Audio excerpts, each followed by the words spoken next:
everyone else joining us for hitting the books. We appreciate it. Hit the like button if you haven't done so already. All right, we stay in the SEC. Texas and Vanderbilt.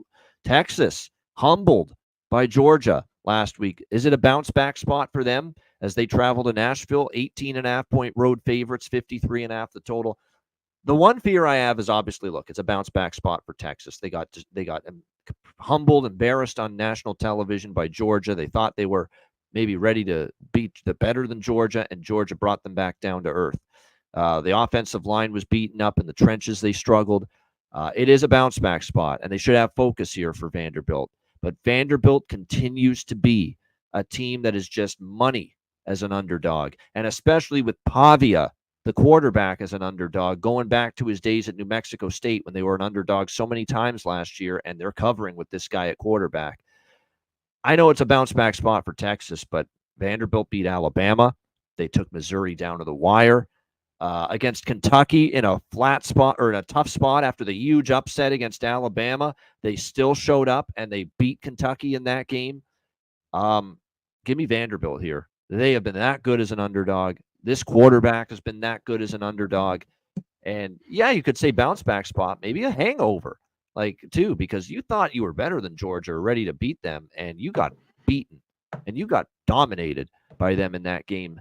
It may not be as easy as some people think for Texas to just rally the troops again and take apart Vanderbilt, who they haven't shown Vanderbilt this year very often that they're capable of being taken apart.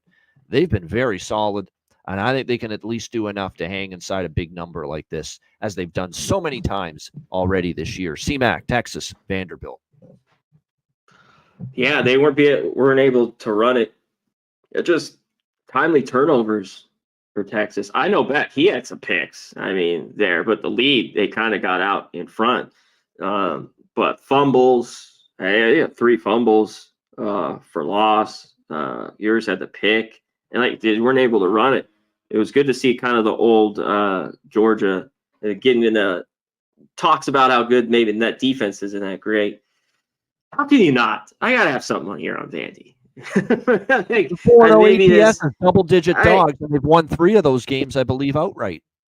Yeah, I get it, and Texas was way more talented, but I don't know how easy this will be. And Pavia, dating back to last year, as the dog, he's just cash for me when I select him. And he's just so gritty. He's gonna bring you back. Or even if they're down, he's gonna they're down by 2 or 3 scores, will run down and get you a score. That guy, yep.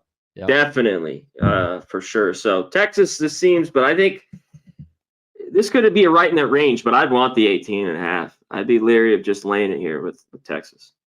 I would be too. I would. And look, they're definitely the talent's immense, and it's more than what Vanderbilt has. The Vanderbilt has been just, like I say, 4-0 ATS as a double-digit underdog this year, and they won 3 of those games outright: Virginia Tech, Kentucky, and Alabama. And the one they didn't, they lost in overtime against Missouri. So, yeah, they've been money in this role. I wouldn't be shocked if they cash another ticket for their backers here.